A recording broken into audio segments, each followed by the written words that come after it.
जुमे के दिन नमाज के लिए पुकारा जाए तो अल्लाह के जिक्र की तरफ लपको और खरीदो फरोख्त छोड़ दो, ये तुम्हारे लिए बेहतर है अगर तुम समझो।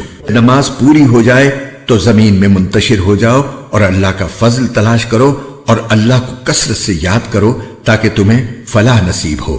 और जब कुछ लोगों ने कोई तिजारत या कोई खेल देखा तो उसकी तरफ टूट पड़े और तुम्हें खड़ा हुआ छोड़ दिया। कह दो कि जो कुछ अल्लाह के पास है वो तिजारत और खेल से कहीं ज्यादा बेहतर है और अल्लाह सबसे बेहतर रिस्क देने वाला है। मुफ्ती मोहम्मद तकी उस्मानी। आयत नंबर 9। तफसीर। जुमा की पहली अजान के बाद जुमा के लिए रवाना होने के सिवा कोई और काम जायज़ नहीं। नीज जब तक नमाज जुमा ख़त्म ना हो जाए खरीदो फरोख्त का कोई मुआमला जायज़ नहीं है। अल्लाह के जिक्र से मुराद जुमा का खुतबा और नमाज है।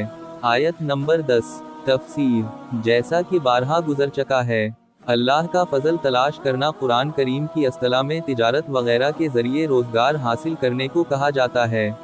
लिहाजा मतलब ये है कि खरीदो फरोख्त पर जो पाबंदी अजान के बाद आयद हुई थी, जुमा की नमाज ख़त्म होने के बाद वो उठ जाती है और खरीदो फरोख्त जायज़ हो जाती है। आयत नंबर 11। तफसीर। हाफिज इब्न कसीर ने फरमाया है कि शुरू में हज़रत जुमा की नमाज के बाद खुतबा दिया करते थे। एक मर्तबा जब जुमा की नमाज ख़त्म हो चुकी थी और आप खुतबा दे रहे थे तो एक काफिला कुछ सामान लेकर आया और ढोल बजाकर इसके आने का ऐलान भी किया जा रहा था।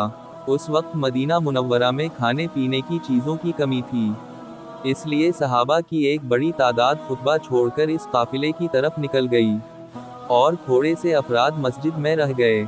इस आयत में इस तरह जाने वालों को तंबीह की गई है कि खुतबा छोड़कर जाना जायज़ नहीं था।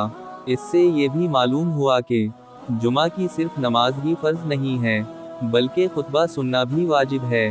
कुरान के उर्दू और हिंदी तर्जुमा और तफसीर के खूबसूरत ईमान अफरोज़ वीडियोज़ को देखने के लिए हमारे चैनल कुरान दीन और दुनिया ऐप को लाइक, सब्सक्राइब और शेयर कीजिए।